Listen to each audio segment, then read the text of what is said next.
ทิวทัศน์ก็งามพี่น้องเลยคนกะยังบ่ค่อยร้ายบันไดเนาะพี่น้องเนาะเพราะว่าตอนนี้ยังเศร้าๆอยู่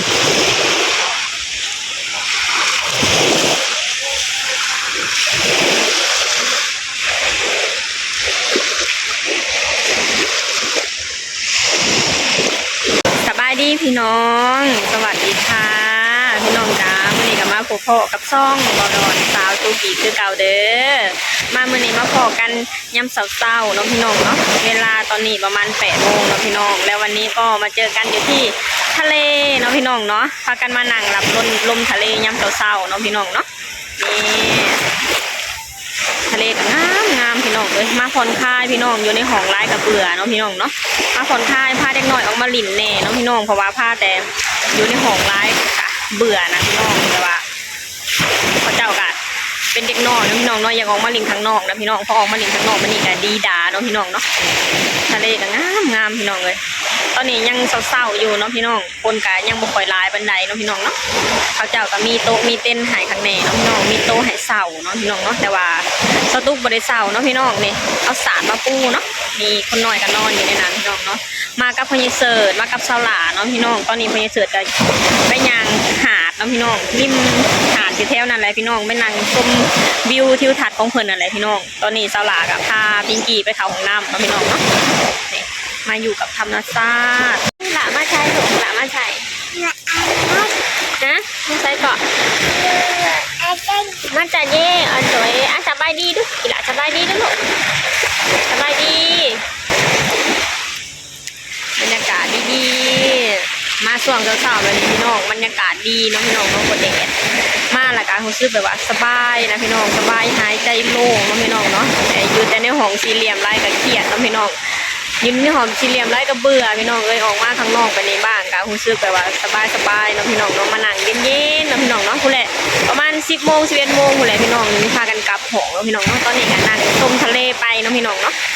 เอาสาดมาปูเลยนะพี่น้องเนาะเมืองพี่น้องมีกระรอกด้วยไหมพี่น้องกระรอกดอนว้าวมีกระรอกดอนด้วยโอ้โหเนี่ยโอ้ยพี่น้องคะแนนอยู่บ้านของสตูกนี่เห็นแบบนี้นี่นะเขาเจ้ายิงไปกินแล้วพี่น้องเลยเมืองพี่น้องฝรั่งลงเล่นน้ำบนหนาวบ่ฝรั่งเลยบรรยากาศยามเศร้าๆเนาะพี่น้องเนาะตอนนี้ก็เป็นเวลาประมาณ9 โมงกว่าๆแล้วเนาะพี่น้องคนกะยังคอยร้ายบันไดเนาะพี่น้องส่วนมากอะมีแต่นักท่องเที่ยวเนาะพี่น้องนี่มีแต่นักท่องเที่ยวทั้งนั้นที่ลงมาเล่นน้ำแบบว่าประเทศไทยเนาะพี่น้องเป็นประเทศที่แบบว่าได้รับการนิยมของนักท่องเที่ยวมักมาเที่ยวเนาะพี่น้องเนาะหลายๆประเทศนะพี่น้องคือสตุกมาทะเลคือแบบนี้นะมีหลายๆประเทศเนาะพี่น้องเนาะที่เขามาเที่ยวนะคือแบบว่าพ่อคนแบบว่าเขาเจ้าเขามาแล้วเขาเจ้าได้รับความสบายใจเนาะพี่น้องเนาะแบบว่าบ่ได้มีความยุ่งยากอีหยังนะพี่น้องคือแบบว่าพอเขามาแล้วขอเพียงแต่มีพาสปอร์ตขอเพียงแต่มีเอกสารครบทุกอย่างเขาเจ้าสามารถบินได้อย่างสบายเที่ยวได้อย่างสบายเท่ากับคนไทยคนหนึ่งเลยเนาะพี่น้องเนาะเนี่ยเพิ่นก็มาลินแบบสบายแบบนี้เลยเนาะพี่น้องบ่ต้องย่านหยังบ่ต้องย่านว่าจะเฮ็ดผิดหยังเนาะพี่น้องเนาะขอเพียงแต่บ่ต้องมาสร้างความเดือดร้อนให้กับประเทศไทยก็แค่นั้นเนาะพี่น้องเนาะเพราะว่าทางประเทศไทยเพิ่นก็ให้สิทธิ์เท่าเทียมกันเนาะพี่น้องขอเพียงแต่เข้ามาอย่างถูกต้องตามกฎหมายเนาะพี่น้องเนาะนี่เบิ่งคนน้อยก็ คนน้อยแลนลิ้นพี่น้องเอ้ยโอ้ไล่นกเลยนะพอได้ออกมาแบบนี้แล้วคนน้อยก็ดีดาพี่น้องเอ้ยมีความสุขโคนพากันไล่นก โอ้ไล่นกบ่ลูกโอ้ยไล่ตันอยู่บ่เอ้านั่นไปแล้ว นกกระปบพี่น้องเอ้ย พี่น้องคนน้อยเลาะริมหาดคนน้อยดีดาคนน้อยมีความสุขเดี๋ยวออกมาข้างนอกออกมากับธรรมชาติเนาะพี่น้องอันนี้ก็คือธรรมชาติจัดสรรคือกันเนาะพี่น้องเนาะงามพี่น้องเบิ่งโขดทีมหน่วยพวกใหญ่นะนี่อันนี้คือธรรมชาติจัดสรรสวยงามแบบธรรมชาติเนาะพี่น้องเนาะ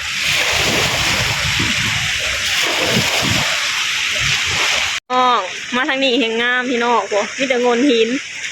สวยอ่ะ ดูอ๋อธรรมชาติอยู่ที่ประเทศไทยเนาะพี่น้องเนาะอ่ะสิบ่ให้ต่างประเทศสิบ่ให้คนลาวหลายวันนี้ได้หลายประเทศหากประเทศไทยได้จังไดพี่น้องลงประเทศไทยได้จังไดอยากมาเที่ยวประเทศไทยได้จังไดล่ะพี่น้องเบิ่งมีตั้งแต่หล่อมีตั้งแต่สิ่งที่แบบว่าส่วนให้อยากมาทางนั้นนะพี่น้องเนาะไปทางใดก็มีแต่บ่อนงามๆพี่น้องไปแถวภูเขาก็เพิ่นจัดสรรปั้นแต่งออกมาจนหนาเที่ยวเนาะพี่น้องเนาะนี่คือแบบนี้นี่ค่ะธรรมชาติพี่น้องสวยแบบงามสวยงามแบบธรรมชาติพี่น้องบ่ได้มีการปรุงแต่งอีหยังเลยแห่งหนามาเที่ยวเนาะพี่น้องเนาะแล้วไอ้เซาตุกน่ะเป็นคนลาวคนหนึ่งเนาะพี่น้องเนาะที่หักในความเป็นไทยนะพี่น้องคือแบบว่ากลับไปอยู่บ้านน่ะประมาณปีกว่าเกือบ2 ปีเลยเนาะพี่น้องเนาะย่ำนั่งเงาๆเสาๆก็แบบว่ามีความคิดฮอดประเทศไทยเนี่ยพี่น้องคิดฮอดธรรมชาติคิดฮอดตึกสูงๆคิดฮอดบ่อนทำงานเนาะพี่น้องเนาะคิดฮอดบ่อนไปเที่ยวนะพี่น้องเนี่ยสิบ่ให้คิดฮอดได้จังได๋ล่ะพี่น้องคือ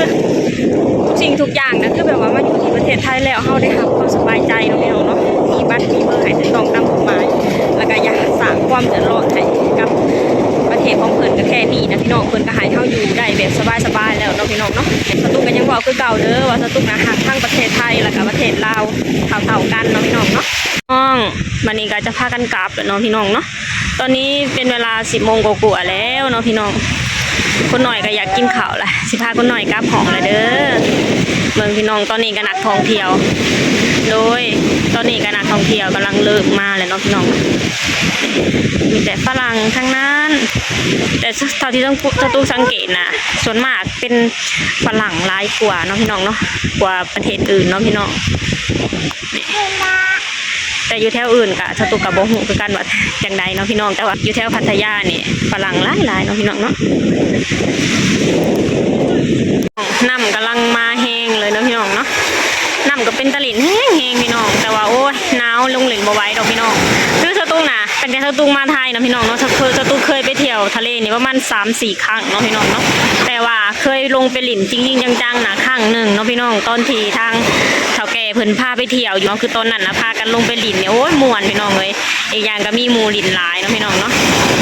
ม่วนแต่มาคิดใส่ตอนนี้ก็คือเบิดไว้นั่นละพี่น้องมีแต่ไว้เอาลูกพี่น้องเลยไปใส่ก็ได้หอมลูกหอมหลานไปเนาะพี่น้องเนาะตอนนี้ก็มาหลินก็จะได้เบิ่งแต่เขาเจ้าหลินเนาะพี่น้องเนาะเบิ่งเขาเจ้าหลินก็เป็นตะม่วนอยู่เด้พี่น้องป้าพี่น้องมื้อนี้ก็จะพากันกลับแล้วเนาะพี่น้องเนาะนี่เสิร์ฟเอาสากลงไปล้างเนาะพี่น้องมีทราย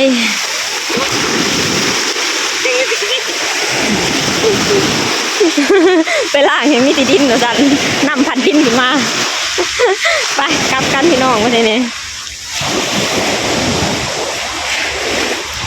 พี่น้องจะพากันกลับไปเด้อวันนี้น้องพี่น้องน้องคนหน่อยก็เมื่อยแล้วพี่น้องอยากกลับห้องนะน้องพี่น้องเนาะคือตอนนี้นะนักท่องเที่ยวกำลังเริ่มทยอยมาน้องพี่น้องเนาะแบบว่าเขาคล้องก็เริ่มมีขายหลายขึ้นน้องพี่น้องคือตอนเช้านะตอนสตุกมาน่ะยังบ่มีไปเขาคล้องหลายเป็นใดน้องพี่น้องเนาะมีแค่1-2 ล้านเองน้องพี่น้องเนาะคือมาเที่ยวครั้งนี้ก็ม่วนพี่น้องมาได้ผ่อนคลายพี่น้องเนาะดีกว่าอยู่ในห้อง